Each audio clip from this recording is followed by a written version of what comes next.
Well, hee-haw! Welcome back to Trapper Talk with Baxter.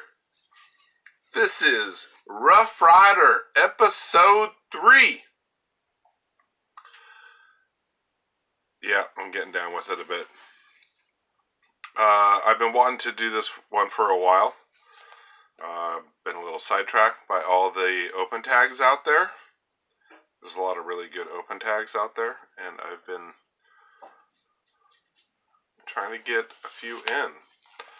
So here we got a few Rough Ryder trappers. I do not have many. I have a couple of traditionals, and I have a couple of more than a few bow trappers. So, what should I start this off with? We have the Rough Ryder Heavy Forged. It's a brown bone. To me it looks like a burgundy. Now I know RJ's definitely has more character. This is a great knife. Fit and finish is really good. Hairline gaps right here.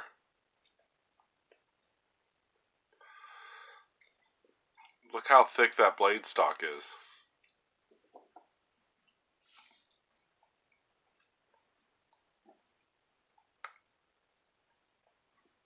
Now granted, their normal blade stock is pretty thick, but look at the difference at the tip of the Heavy Forged. Just a powerhouse.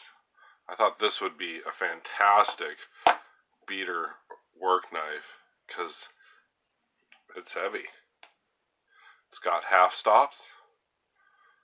It's got these cool Heavy Forged blades. It is T10 carbon steel.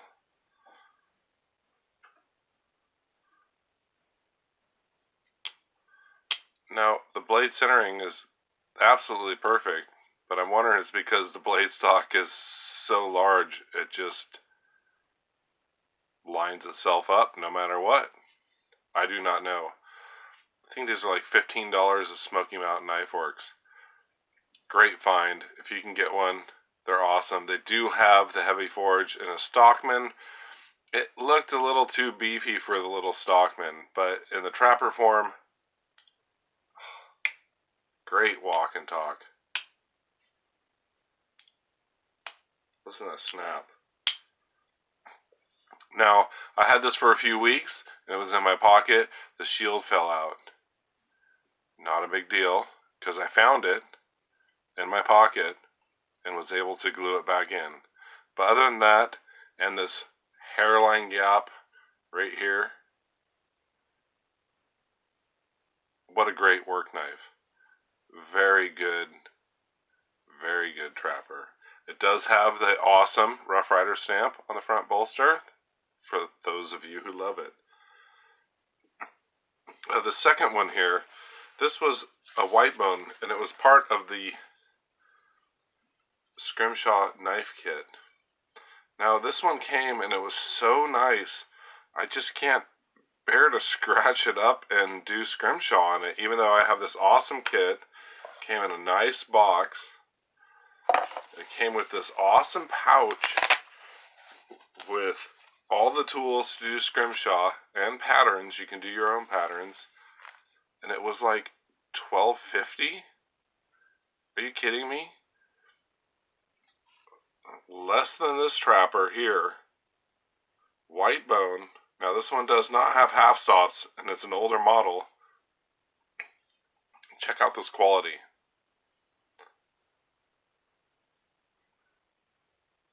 Zero gaps in the back spring. No half stops. Blades pretty much dead down the center. Beautiful white bone. I mean, Randy's WSG got one of these and he scrimshot it and it looked awesome.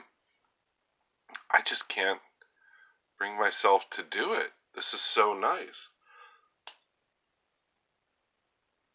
Great blades. It's interesting that Rough Riders, their rear bolsters are kind of small compared to a case or a frost. There you go. See the difference? A little small. They do have a single thread in the rear and front. And I do see a little, ever so slight, maybe not, no pinching in the front bolster. If you can find one of these kids, I'd pick it up, because maybe I lucked out and got a really nice trapper with this. But a white bone Rough Rider trapper for like $11-12 with a full scrimshaw kit that I'm probably going to use on my Roper tumbleweed, because I have a couple of them. But I don't want to blemish up this nice, shiny, polished white bone. Beautiful knife with no gaps in the back springs and perfectly centered blades. She's a peach. My safe queen. This is a bow trapper. I'm not sure if Andy Armstrong had a say in this design. This is black micarta. See if I can get in there. Black micarta. Single thread bolsters. This is carbon steel.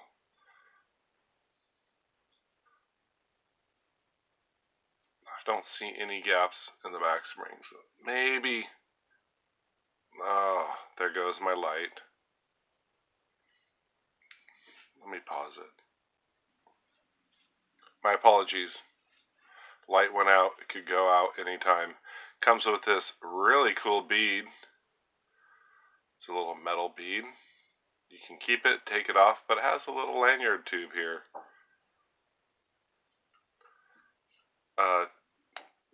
Like I said, carbon blades, titanium coated. This one has a little blade rub on the liner. Nice shape. So I don't know if Andy had a say in this design, or if this was designed before he started designing.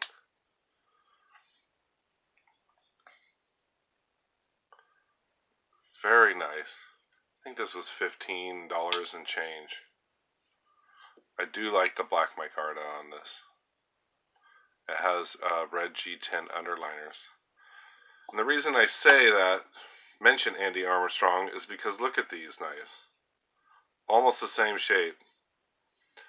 But Andy, being the genius he is, he probably doesn't like the spay blade. So he designed these. I've shown them in other videos. This is red G10. You can see the swirl in there.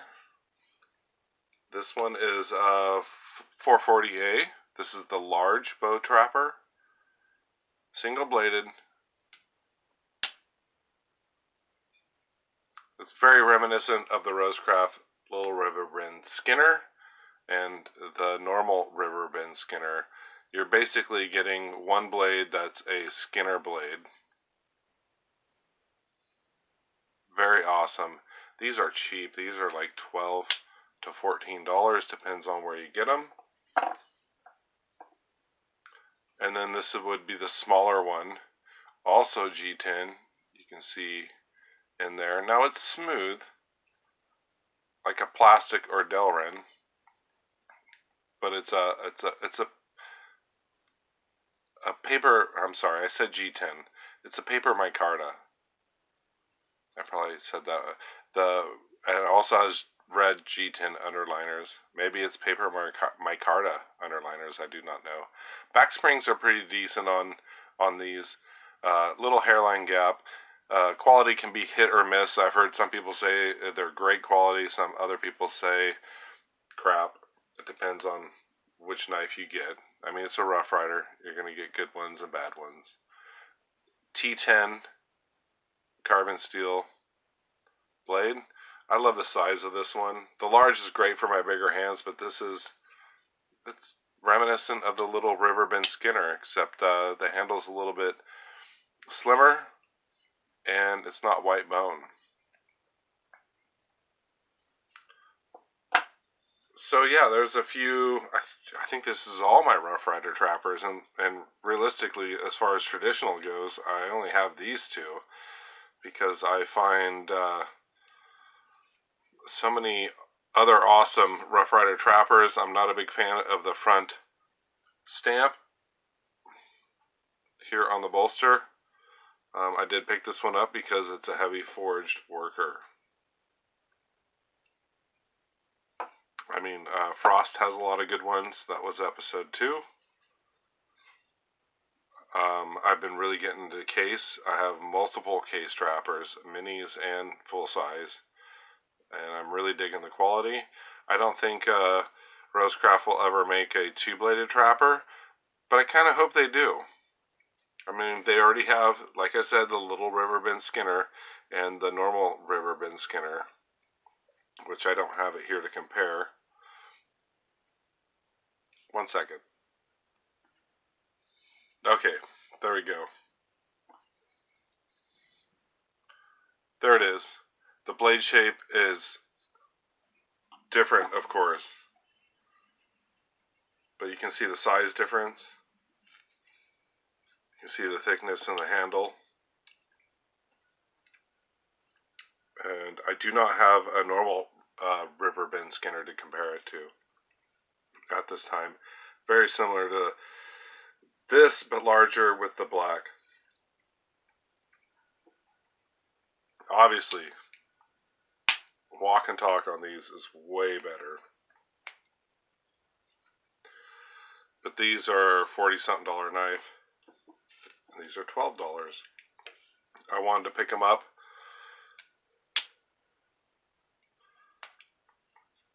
Just to have Andy's original design. You can see the sharpening choil super deep here compared to the Rosecraft. But the Rosecraft is D2 steel. This is 440A and this is T10.